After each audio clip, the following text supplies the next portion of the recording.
அனைவருக்கும் வணக்கம். இன்றைக்கு செய்ய போகிறது மோதகம். அதை எப்படி செய்யலாம் வாங்க வீடியோக்குள்ளே போகலாம்.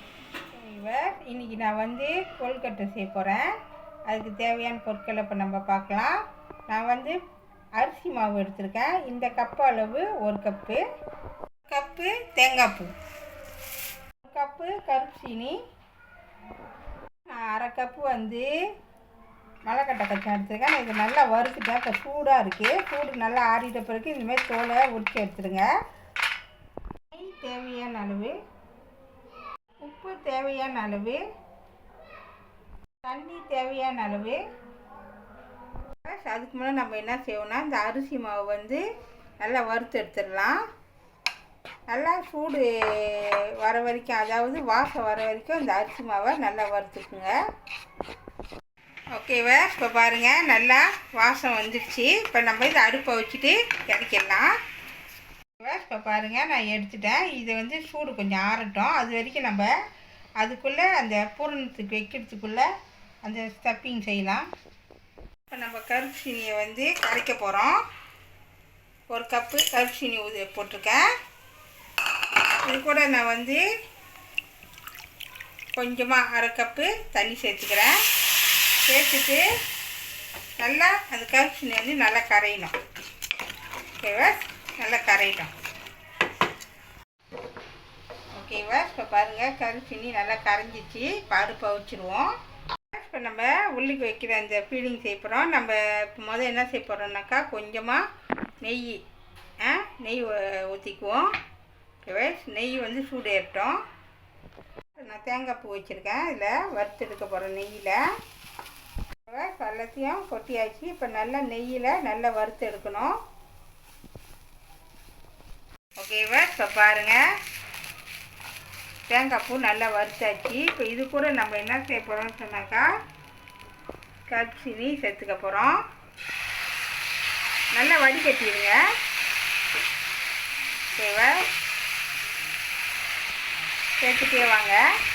ஓகேவா, இது கூட நான் கச்சா சேர்த்துக்கிறேன். உங்களுக்கு எவ்வளோ வேணுமோ அது தகுந்தாப்பில் போட்டுக்குங்க.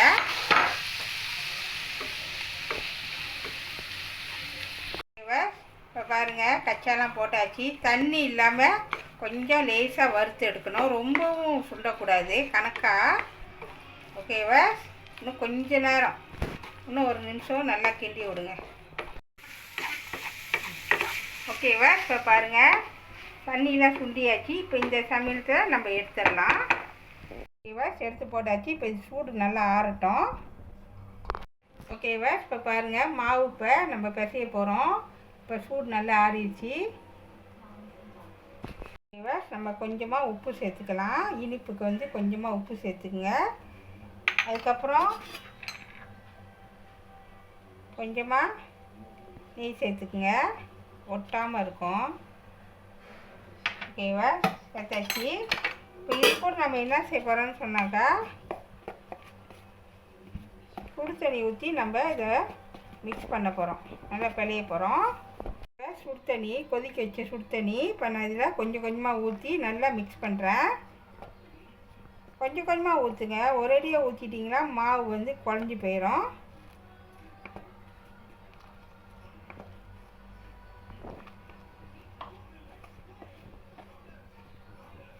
ஓகேவா, நல்லா பிணைஞ்சிட்டு வாங்க. கொஞ்சம் கொஞ்சமாக தண்ணி ஊற்றி நல்லா மிக்ஸ் பண்ணிட்டு இருங்க. ஓகேவா, இப்போ பாருங்கள் நல்லா மிக்ஸ் பண்ணிட்டேன். இப்போ நம்ம இது என்ன செய்யணும், உடனே மாவை மூடி வச்சிடணும். உள்ளுக்கு அந்த சூட்டாக நல்லா அந்த மாவு நல்லா நல்லா சாஃப்டாக இருக்கும். ஓகேவா, இப்போ திறந்து பார்க்கலாம். பாருங்கள் நல்லா சாஃப்டாக இருக்குது. நம்ம அதுக்கு முன்னே நம்ம என்ன செய்யணும், கையில் கொஞ்சமாக நெய் தடவிக்குங்க. அப்போ பழையிறப்ப சின்னாங்க இருக்கும், ஒட்டாது. கையில் இந்த மாதிரி எண்ணெய் தடவிட்டு இப்படி அழகாக இப்படி செஞ்சுட்டு வாங்க. கொஞ்சம் லேசாக அந்த சூடு இருக்கிறப்ப நல்லா மிக்ஸ் பண்ணணும். இந்த மாதிரி மிக்ஸ் பண்ணிட்டு வாங்க. சூடாக தான் இருக்குது. கணக்கா நெய் கொஞ்சம் தடவிட்டிங்களா கையில் ஒட்டாது. நல்லா மிக்ஸ் பண்ணியாச்சு. இப்போ கொஞ்ச நேரம் மூடி வச்சுருங்க, மாவு காஞ்சிடும். அப்படி மூடி வச்சுருங்க. ஓகேவா, இப்போ வாங்க எப்படி செய்யலான்னு உங்கள்கிட்ட காமிக்கிறேன். நான் இந்த அச்சு எடுத்திருக்கேன். இதில் வந்து நான் நெய் தடவுறேன். நெய் தடவினீங்களா ஒட்டாமல் வரும். ஓகேவா, இப்போ மாவு வந்து பாருங்கள், எப்பவுமே மாவு வந்து மூடியே வச்சுருங்க, திறந்து வைக்காதீங்கன்னா காஞ்சி போயிடும். ஓகேவா, மாவு வந்து இப்போ நான் உள்ளுக்கு போடுறேன் பாருங்கள்.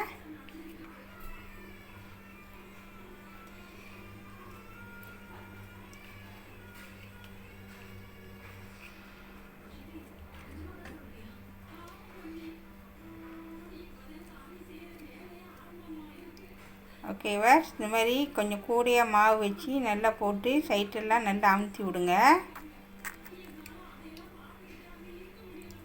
ஓகேவா, இதே மாதிரி செய்யுங்க. இப்போ நம்ம என்ன செய்யணும்னா ஓகேவா, இப்போ நான் பாருங்கள் செஞ்சு வச்ச அந்த கருப்பு சீனி தேங்காய் பூலாம் போட்டு செஞ்சு வச்சதை வந்து நம்ம அந்த மாவுள்ள சேர்த்துக்க வேண்டியதான். உங்களுக்கு எவ்வளோ வேணுமோ அது தகுந்தாப்பில் போட்டுக்குங்க. ஓகேவா, இப்போ நம்ம வந்து மேலே வந்து கொஞ்சமாக மாவு வச்சு அதை மூடிடணும். நல்லா அமுத்தி விடுங்க. ஓகேவா, நல்லா அமுத்தி விட்டிங்களா, அதுக்கப்புறம் நல்லா இருக்கணும் கொஞ்சம், அப்போ தான் அந்த கணக்காக வரும். நான் திறந்து காமிக்கிறேன் எப்படி இருக்குன்னு.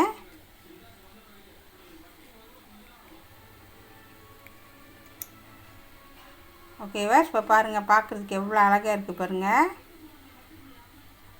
கணக்காக கவனமாக எடுக்கணும், இல்லைன்னா உடஞ்சிரும். ஓகேவா, இப்போ பாருங்கள் எப்படி இருக்குன்னு. இப்படி தான் இருக்கணும். தொடர்ந்து இந்த மாதிரி செஞ்சிட்டே வாங்க. இப்போ பாருங்கள் செஞ்சு முடிச்சாச்சு. இப்போ இதை வந்து நம்ம ஆவியில் வச்சு அவிக்க போகிறோம். ஓகேவா, நான் இட்லி தட்டு எடுத்துருக்கேன். அது மேலே வந்து நான் நெய் தடவிருக்கேன். இப்போ இது ஒன்று ஒன்றா எடுத்து இதில் அடுக்கி வைக்கலாம்.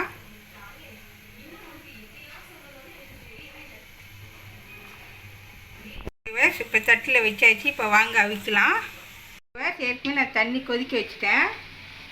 இப்போ இதை வந்து 8லேருந்து 10 நிமிஷம் நல்லா வேக விடுங்க. இப்போ நம்ம மூடி வச்சிடலாம். ஓகேவா, இப்போ பாருங்கள் 8லேருந்து நான் 10 நிமிஷம் சொல்லியிருக்கேன். நான் 10 நிமிஷம் வச்சேன். இப்போ பாருங்கள் திறந்து பார்க்கலாம். பாருங்கள் நல்லா வெந்துருச்சு. ஓகேவா, இந்த விநாயகர் சதுர்த்தி விநாயகர் சதுர்த்தி அதுமா உங்களுக்கு எல்லாருக்கும் வந்து விநாயகர் சதுர்த்தி நல்வாழ்த்துக்களே. இது வந்து விநாயகருக்காக ஸ்பெஷலாக செஞ்ச ஒரு மோதகம். நீங்களும் வீட்டில் ட்ரை பண்ணி எப்படி இருக்குன்னு சொல்லி எனக்கு கமெண்ட் பண்ணுங்கள். சுவையான மோதகம் ரெடி ஆயிடுச்சு. இதை கண்டிப்பாக வீட்டில் செஞ்சு பாருங்கள். இந்த வீடியோ பிடிச்சிச்சின்னா மறக்காமல் லைக் பண்ணுங்கள், ஷேர் பண்ணுங்கள், சப்ஸ்கிரைப் பண்ணுங்கள். பக்கத்தில் உள்ள பெல்லை கிளிக் பண்ணுங்கள். அடுத்த வீடியோ சந்திப்போம். நன்றி, வணக்கம்.